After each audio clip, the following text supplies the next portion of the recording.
Now, I really enjoy the fantasy sort of medieval genre. If you look at the books that are around me, they are from this fantasy sort of range and fantasy genre. So the idea of getting a watch that also encapsulates this genre sounds really fun to me and sounds really interesting, and I wanted to get my hands on with it.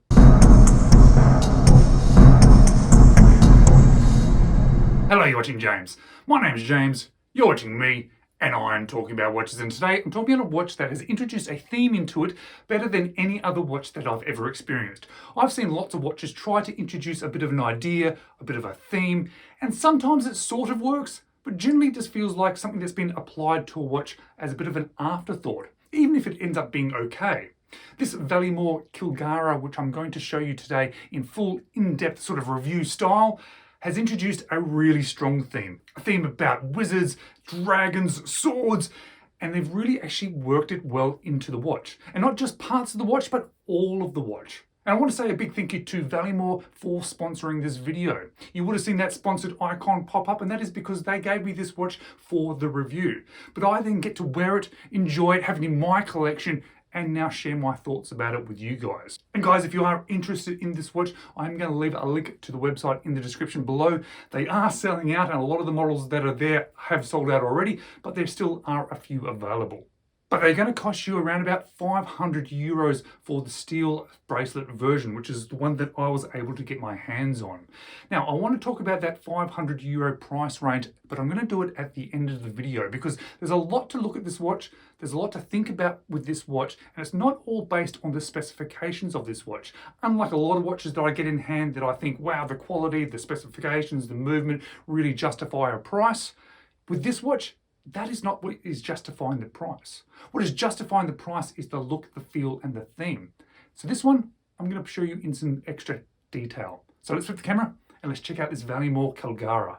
Now, on paper, this Valimor Kilgarrah has a lot to offer, especially in regards to theme. Now, I am going to say the word theme a lot, so I do apologize, but let's just look at the packaging because it is a bit of a feature to this watch. Kind of looks like an old school book. When you open that book up, you get a little packet inside, and inside this packet, you get quite an interesting little treat. You get a little thank you booklet with some really interesting sort of artwork, which reminds you a bit of wizards and sort of dragons there, and King Arthur, and swords, and all those things that really is the theme of this watch, and it really sort of then helps bring it together in a nice little thank you book. You also get a little booklet about the movement. You get a warranty card as well. Of course, you're getting the watch itself, but I also like how it's sort of based around here, the pin removal tool for the bracelet, which I think that's a cool little feature. But when you actually look on the website and you're looking at specifications, it comes up with saying that it is a 40mm case diameter, 60-click bezel, a Miyota 8315 movement, 100 meters of water resistance, and a sapphire crystal. But you don't buy this watch for those specifications because if you look at the price and those specifications, you may think it's not worth the money. But when we start looking at the details and the theme of this watch, this is when this watch starts to shine. But I want to start off talking about dimensions straight away, literally just to get them out of the way so we can get into the details of this watch, which actually are the things that we need to concentrate on. The case of this one is 40.2 millimeters. The width is 15.2 millimeters. The lug to lug is 47.2 millimeters.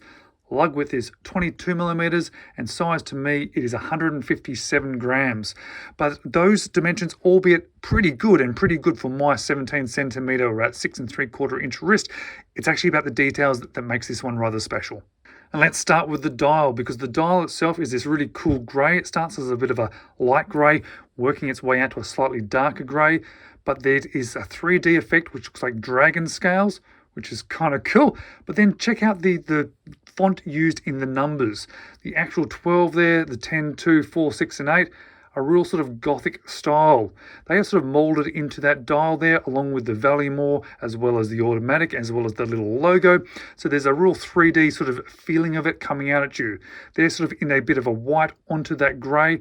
The Valimore itself is in a gold, which then matches in with this gold second hand. The hands themselves are all polished. There's some lume in there as well, but they're skeletonized and they look like swords. Wow, the theme of this one, it just keeps going and going and going. There's an inner chapter ring again, which has some really interesting patterning there in a bit of gold with little gold sections at the hour markers, a sort of partial minute track there. But then going outside of that, there's another inner track there, which I think is really cool with that scroll work, as well as 5, 10, 15, etc. up to 60. But it's the scroll work, the gold accents on the further one in there, plus the dragon scales, plus the sword hands, plus the gold accents. There's so much going on, but it all works really well together. Outside of that, we have a 60 click unidirectional moving bezel. Admittedly, there is a lot of movement in this bezel, and that's worth keeping in mind. But again, let's look past things like that because there's something rather more special about this one. Look at the grip of that bezel there. That's so cool, and it sort of feels like more scales of the dragon going around. It's quite a thin bezel, allowing for those sort of inner chapter rings as well, so it sort of steps down towards the dial, so it gives you some nice 3D effect. So I'm not sure why they've gone for 60 click.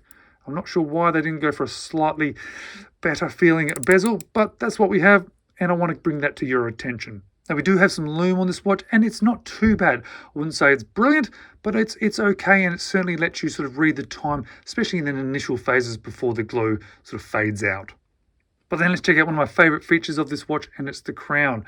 I think it is a really cool, interesting looking crown. Semi-guarded.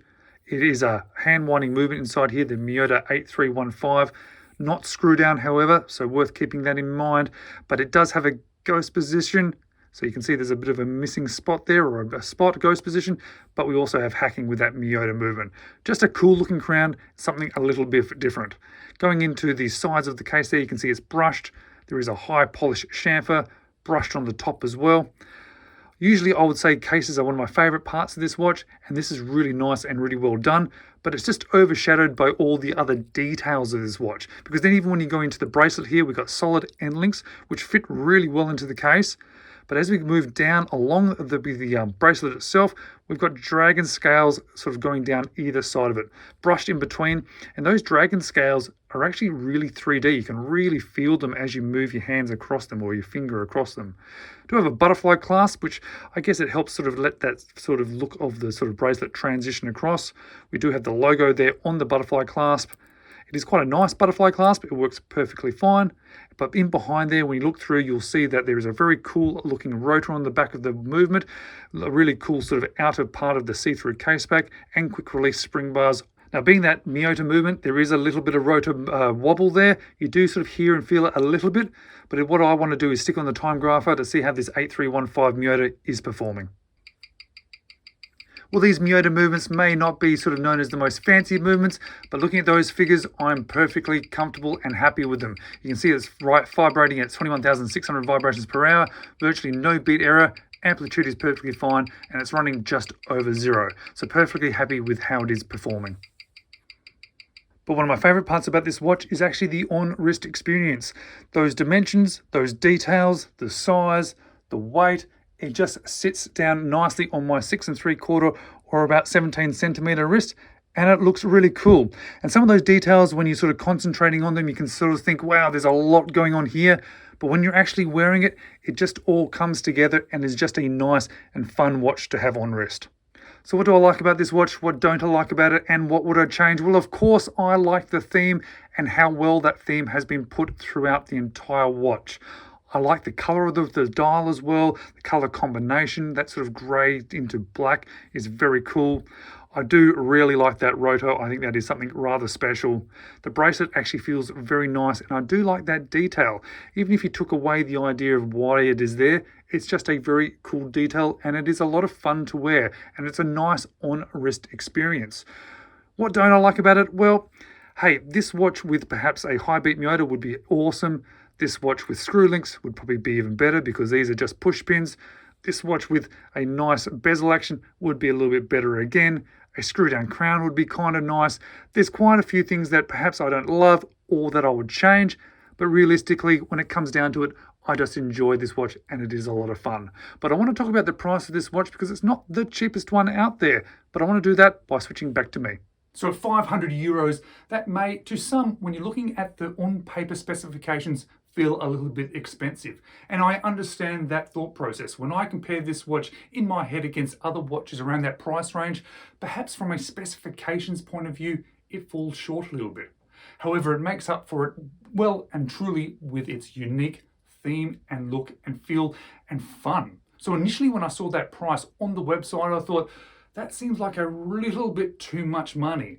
And that was until I got it in hand. That was until I started to experience this watch and realized that it is not just fun, but it's a really well-made, well-themed, well-put-together idea and well-put-together watch. So to buy any other watch in this price range with this amount of things going on, I think it's almost impossible. I think if you're going to try and find a watch that looks like this or has this kind of concept behind it, you're going to end up spending a lot more money. So I think Valimore has actually done pretty well there, guys. And if you're interested in this watch, well, as I said, I'm going to leave a link to their website in the description below, but perhaps you might want to watch these videos first.